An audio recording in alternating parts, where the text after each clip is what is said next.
Okay, sebabkan minggu lepas kita belajar kita nutrien dalam ekosistem, hari ni kita belajar apa langkah-langkah untuk kita menyelesaikan masalah gangguan kepada kita nutrien. Okay. Kita kan kat dunia ni banyak problem sebenarnya bab kita nutrien ni. Antaranya macam ni lah, penebangan hutan tidak terkawal, pembakaran bahan api fosil, penggunaan sumber air secara berlebihan, macam tu lah, macam-macam lagi lah. Kalau penebangan hutan tidak terkawal, gangguan yang kita akan dapat macam peningkatan karbon dioksida, betul tak? Sebab bila pokok dah tak ada, siapa nak serap karbon dioksida? Sebab tu dia meningkat. Lepas tu dia pengurangan gas oksigen lah sebab tak ada pokok nak buat gas oksigen. Lepas tu kawasan tadahan air juga berkurang. Oleh itu, cara nak mengatasi penebangan hutan terkawal ni antaranya macam penebangan terkawal lah. Penanaman semula pokok dan juga kuasa undang-undang lah. So kalau macam tak adalah orang nak potong pokok sesuka hati, betul tak? So kita kuatkan undang-undang tu lagi. Okay. Lepas tu pembakaran api fosil lalu macam dekat industri, dekat kereta kita pun juga pembakaran bahan api fosil, betul tak? Kita keluarkan exhaust, asap exhaust tu. Lepas tu apa gangguan dia? Kita akan tingkatkan karbon dioksida lah. Macam saya cakap tadi, nampak tak? Kita bakar rumah terbakar ke, kita bakar sampah ke, kita bakar hutan terbakar ke, dia akan keluarkan karbon dioksida. Betul tak? Cara nak mengatasi ni satu je lah, menggunakan pengangkutan awam. Kamu bayangkan contoh kamu dengan kawan kamu 10 orang naik kereta.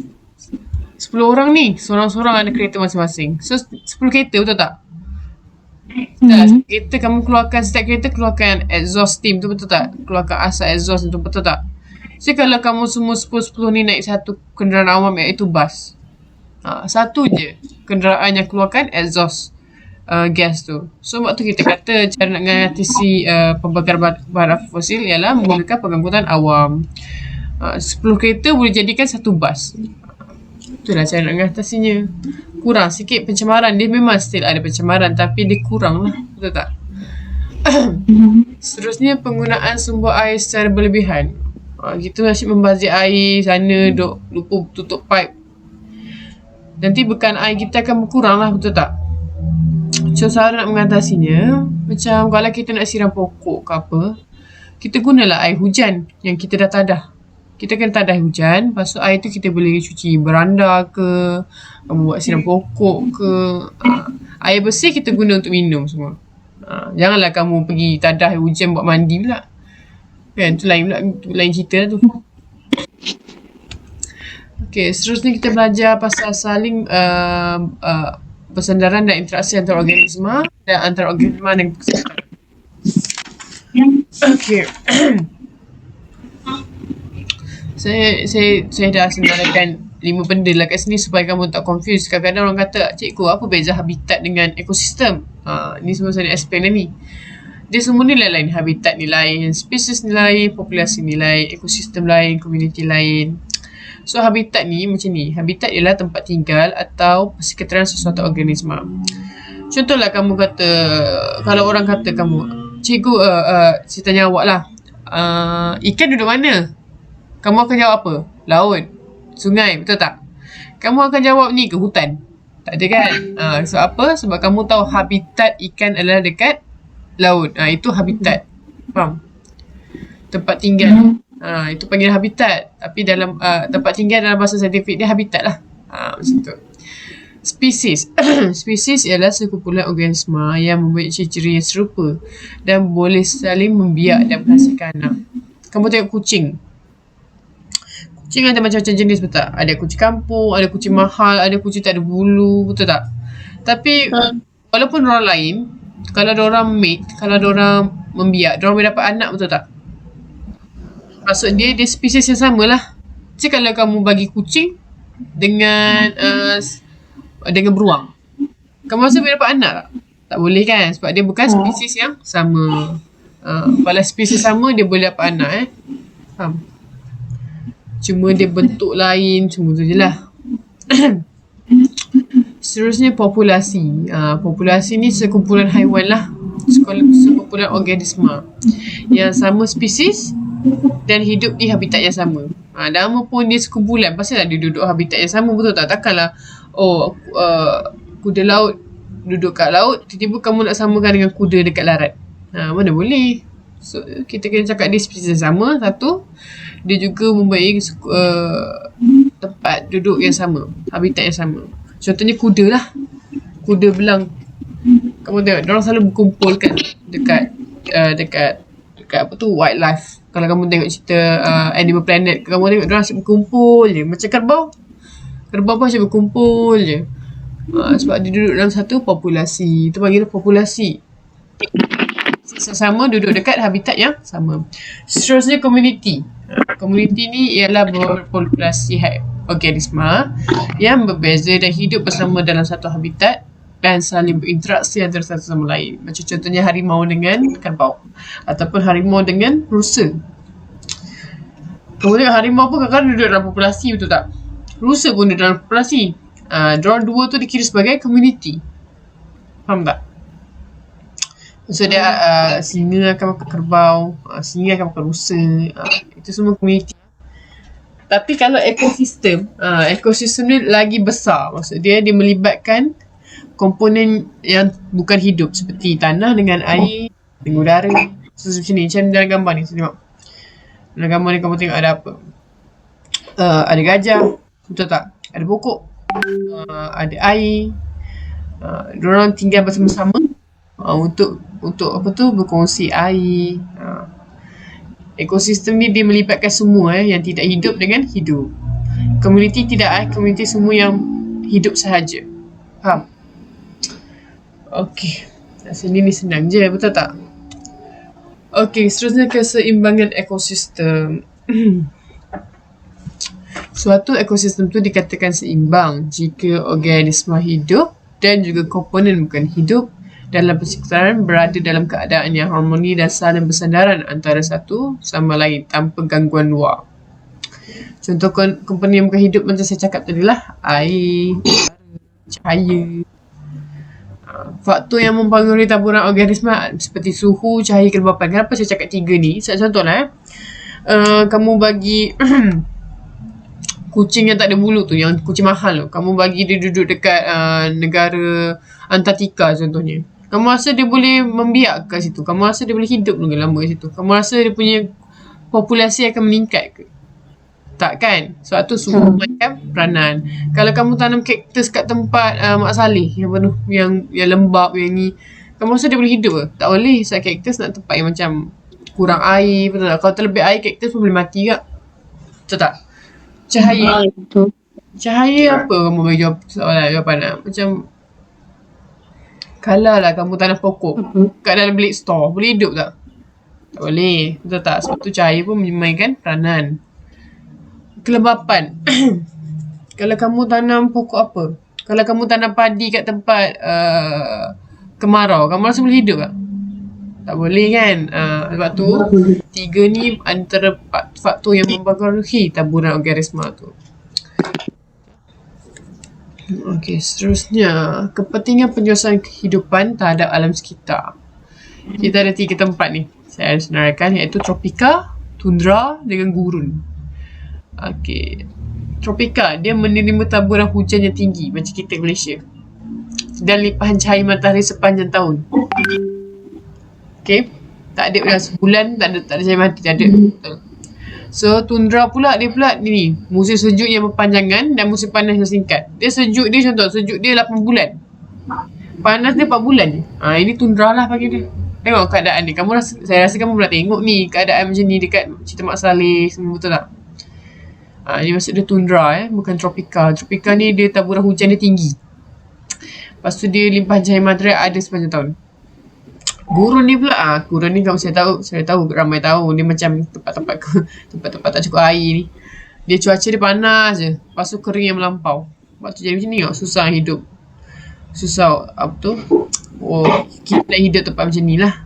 Pupuk pun tak ada, oksigen mana dapat tak tahu. Tapi jangan kamu fikir tak ada organisma yang duduk, ada je.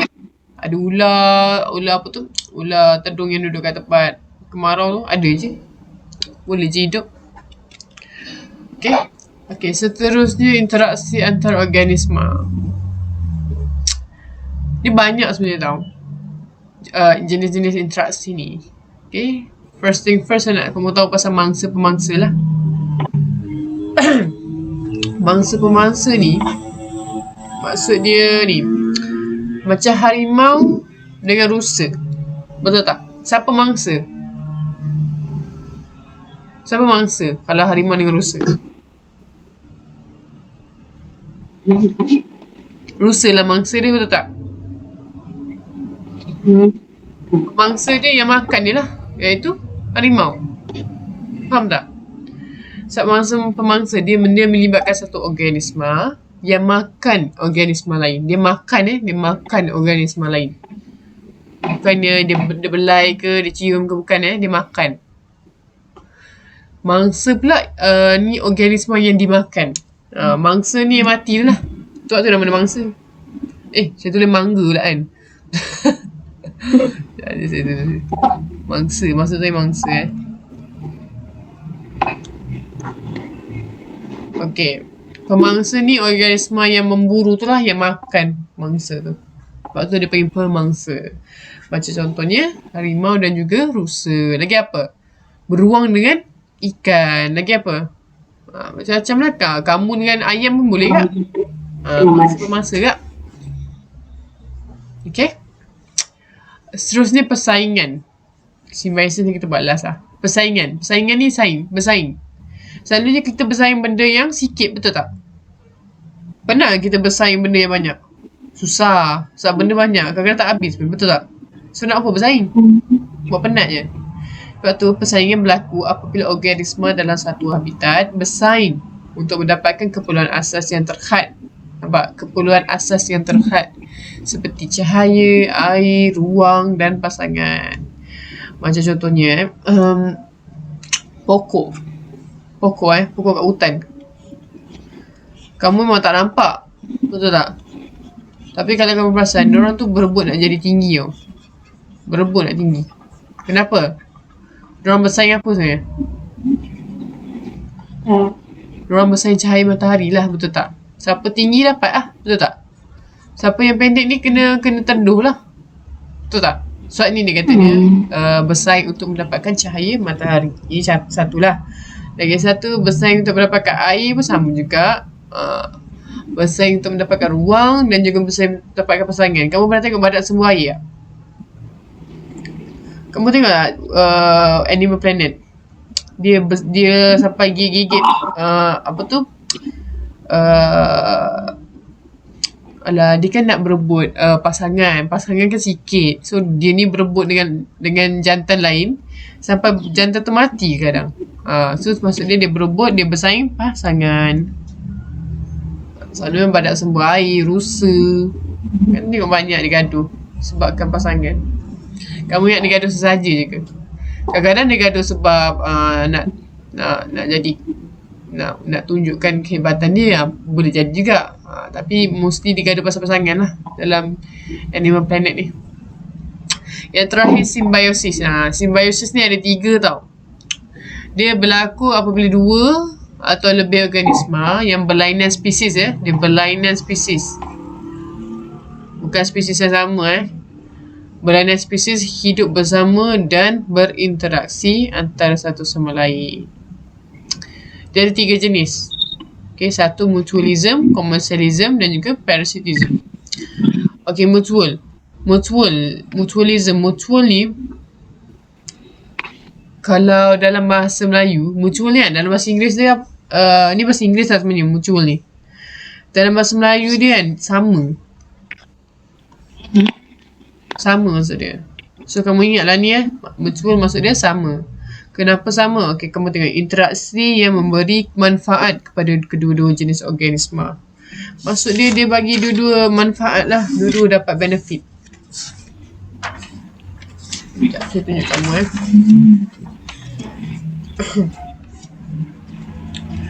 Contohnya macam ni. Kamu pernah tengok kerbau dengan burung tiung tak? Pernah. Sebenarnya diorang tu mutualism. Maksud dia dua-dua tu bagi manfaat. Contohnya burung tu duduk atas kerbau tu, betul tak? Kerbau ni penuh kutu ni, duduk ke atas sana, tapi kaki tak sampai nak garu. So, si burung ni, dia kan makan kutu. Kutu tu kan makanan dia. So, dia makanlah kutu kat atas kerbau tu. So, dia dapat makanan, betul tak? Okay, burung tu dapat manfaat. Kerbau tu dapat manfaat tak? Dapat. Sebab apa? Dia bebas kutu lah, dah tak gatal. Tu panggil dia mutualism. Dua-dua ada manfaat. Dua-dua dapat keuntungan. Maksud dia. Apa lagi macam ikan badut dengan buran. Buran ni seaweed tu lah, macam tanaman laut. Buran nama dia. Okay. Saya tunjuk awak okay. Saya tunjuk awak.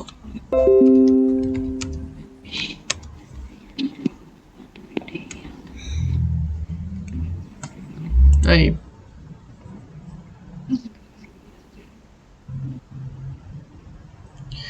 Ni benda ni. Ni buran ni panggil dia. Tanaman laut lah. Diorang ni mutualism tau. Dia ikan badut ni dengan buran ni. Kenapa tau? So dalam buran ni dia, apa function dia dekat ikan tu? Dia lindungi ikan tu, betul tak? Dia bagi protection kat ikan tu. Lepas tu dia juga apa tu, ada macam ada yang melekat-lekat makanan kan. So ikan ni makan dekat buran-buran tu. Faham tak? Itu benefit buran tu bagi kat ikan tu lah.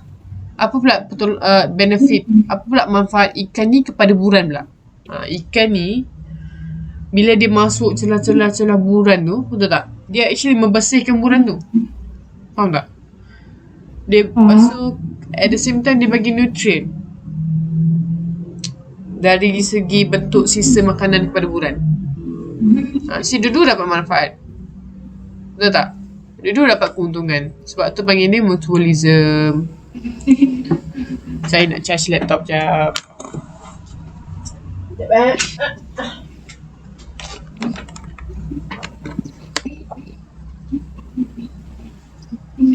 Bentar ya. Okay. Dan ini mutualism. Mutualism ingat sama. Maksud dia dua-dua dapat manfaat. Commensalism pula seterusnya. Commensalism. Commensalism ni macam ni.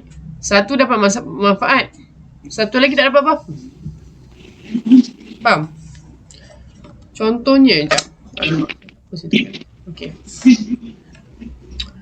Contohnya, saya baca dulu lah. Interaksi yang memberi manfaat kepada satu organisma sahaja tanpa memudaratkan atau menguntungkan organisma satu lagi. Dia tak bagi keuntungan pun dekat satu lagi. And dia juga tak memudaratkan. Contohnya ikan jerung. Kamu tahu ikan jerung kan? Tahu. Kamu tahu ikan remora? Dia gambar je. Ikan remora dengan ikan jerung.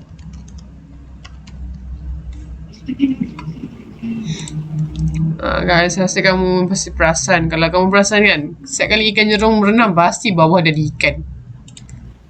Macam ni. Betul tak? Kamu tak perasan? Alamak, ni buka Twitter pula dah. Dia lah ni. Sebenarnya, seko ni bagi manfaat. Seko lagi tak bagi manfaat. Siapa yang bagi manfaat ni? Sebenarnya yang bagi manfaat adalah ikan jerung ni. Faham tak? Sebab contohlah ikan ni duk ikut je jerung ni, betul tak? So bila ikan jerung ni makan, sisa-sisa makanan dia makan tu akan ikan remora ni akan makan juga. Faham tak? Bagus lah kat dia. Sebab apa? Dia tak payahlah pergi duk cari makanan, betul tak? Dia ikut je ikan jerung tu. Ikan jerung tu makan, dia pun ada makanan. Betul tak? Tapi apa fungsi, apa manfaat si ikan remora ni kat ikan jerung pula? Tak ada lah. Betul tak? Dia tak dapat apa-apa lah. Ikan remora tu dia dapat apa-apa. Ikan remora tu dapat keuntungan. Ikan jerung tak dapat apa-apa. Dia tak adalah memudaratkan. Dia juga tak ada dapat keuntungan. Tapi dia tak dapat apa-apa lah. Ikan remora kecil ni je lah yang dapat keuntungan. Dia pandai lah kiranya. Dia ikut je untuk dapat makanan. Tak payah dia nak pergi hunting. Lepas tu ikan lain nak serang dia pun tak boleh. Sebab ikan jerung. Siapa berani? Betul tak? Sebab tu dia dapat keuntungan. Tapi seorang lagi tak dapat keuntungan. So itu dipanggil sebagai commensalism. Okay. Jerung tu dikira sebagai perumah lah dia. Faham tak? Ikan remora tu dikira sebagai commensal. Sebab tu nama dia commensalism. Faham tak? Commensal ni yang dapat keuntungan tu lah. Nama dia commensal. Seterusnya parasitism. Ni saya rasa kamu tahu parasite. Tahu tak parasite tu apa? Parasite tu benda yang jahat. Benda macam yang buat kita sakit. Contohnya ulat cacing dalam perut. Dia buat kita sakit tu tak? Dia memudaratkan kita. Memudaratkan kesihatan kita. Tu panggil dia parasite. Parasitism ni dia interaksi yang menguntungkan satu pihak sahaja. Tapi dia memudaratkan organisma yang satu lagi tu. Parasite ialah organisma yang mendapat keuntungan. Rumah ialah organisma yang dimudaratkan. Contohnya kita dengan kutu lah, senang cerita. Kita kalau ada kutu, contoh kutu tu dapat manfaat, betul tak? Duduk kat atas kepala kita, duduk isap darah berbuat jam. Kita ni dapat apa? Dapat gatal, dapat benda-benda yang negatif lah. Kita ni dimudaratkan oleh kutu tu. Kutu tu dipanggil sebagai parasite. Kita ni sebagai perumah. Perumah yang kita dapat tak dapat manfaat, dapat keburukan je. Faham tak? Itu panggil parasite. Itu panggil parasitism. Faham tak? Ini parasitism. Parasitism macam kita dengan kutu. Kita tak dapat apa-apa daripada kutu. Kutu tu je dapat manfaat. Okay? Kita dengan kutu bukan commensalism. Commensalism ni macam contoh lah. Commensalism ni macam contoh macam saya cakap tadi ikan jerung dengan murah tu kan. Kamu rasa kita ni dengan kutu commensalism ke? Tak. Sebab apa? Kita rasa sakit kot sebab ada kutu tu tak? Commensalism ni kita tak boleh rasa sakit. Kita tak rasa apa-apa. Kita rasa macam kutu tak wujud pun sebenarnya. Macam tu. Satu parasite. So parasite ni kita tahu kita ni dimudaratkan. Macam lagi apa Macam kita dengan ulat cacing perut. Tahu tak? Ulat cacing perut. Cacing perut. Kita ni tak dapat apa-apa. Kita ni duk sakit perut 4 jam, makin kurus. Yang ulat tu happy je dalam perut, dapat makanan. Betul tak? Itu nama dia parasite. Dia dapat kelebihan. Dia mudaratkan lagi orang yang dia pinjam ke badan tu, rumah tu. Okay? Ini maksud dia interaksi parasitism. So kita dah tahu 3 benda lah. Mangsa-pemangsa. Mangsa-pemangsa ni ingat seorang dimakan, seorang makan. Faham tak? Ni mangsa-pemangsa. Okay, sebabkan saya tahu ramai masih confused. Apa beza mangsa-pemangsa dengan commensalism? Apa beza dia? Beza dia, commensalism ni dia tak adalah makan. Betul tak? Dia tak adalah sampai mati orang tu dibuat. Dia just bagi efek je. Dia bagi efek dalam Melayu apa efek lah kan? Efek. Efek je korang tu. Kalau mangsa-pemangsa mampus lah si mangsa ni. Dia tak ada bagi efek dah mampus lah. Faham tak? Lepas tu mangsa panggil dia mangsa. Persaingan ni kamu tahu kan? Dia berebut benda yang terhad. Itu persaingan begitu. Simbiosis ni 3 benda ni lah. Mutualism, benda yang dulu dapat manfaat. Commensalism, satu dapat manfaat, satu tak dapat apa-apa. Satu dapat manfaat, satu lagi tak dapat sakit lah. Dapat kemudaratan. Ya betul. Genius. So sekarang ni saya nak bagi kamu, saya nak kita discuss ni lah. Okay. Okay. Kita tengok ni latihan ni dulu Kita ada 3 ni. Mangsa-pemangsa macam tadi tu sama juga, cuma saya nak awak bagi contoh haiwan. Contoh-contoh haiwan yang kena dengan interaksi ni. Faham tak? Tulis. Apa dia? Tulis ke? Ini saya bagi kat WhatsApp. Sebab saya nak kamu buat. Ni saya suruh kamu hantar ni sebelum pukul 5. Sikit je kan? Dalam buku teks pun ada. Satu je kan? Satu ni je. Nanti dah habis ni baru saya bagi homework lah. Homework memang kena ada lah. Saya minta maaf lah. Okay? Contoh, saya bagi contoh Saya bagi contoh. Tapi jangan guna contoh saya Contohnya, mangsa-pemangsa. Contohnya harimau. Contoh Rusa. dan apa? Rusa contohnya. Bukan. Okey. Satu contoh pun tak apa. Janji satu contoh. Siapa mangsa dia? Mangsa dia siapa? Rusa lah. Betul? Pemangsa siapa? Oh, kena buat macam tu. Harimau. Harimau. Boleh, boleh. Ikut kreativiti kamu tak ada salah, tak ada betul. Janji saya nampak apa kamu sampaikan. Persaingan dia tak ada contoh tak? Boleh je nak letak contoh. Contohnya kamu nak reka apa? Contohnya kamu reka saya tak reka lah kita cakap sini. Kucing atau kucing? Boleh je. Satu lagi macam ni, kamu tulis je macam ni.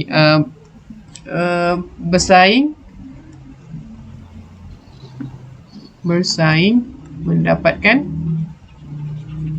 apa kamu letak? Mendapatkan apa? Pasangan contohnya.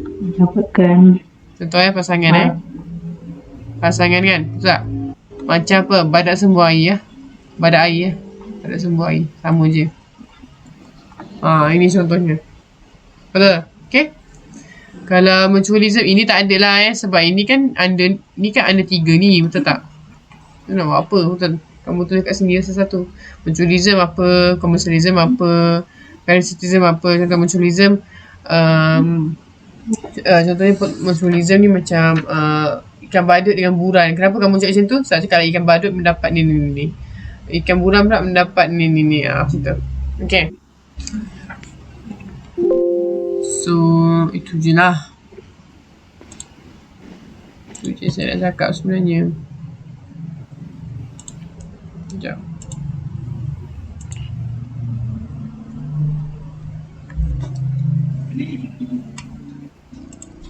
So, itu saja kelas kita. Saya nak kamu discuss kat dalam tu. Saya tak akan ambil attendance lagi tak. Selagi apa tu, kamu tak hantar kerja. Boleh? Boleh. Hantar kat WhatsApp saya personally ya. Boleh? Tak perlu hantar kat... Boleh. Okay. Okay, itu saja. Nanti discuss kat dalam grup apa-apa tanya je saya. Tapi hantar dekat saya tau, nanti kawan kamu dia jawapan. Okay? Okay. Okay, Assalamualaikum. Salam.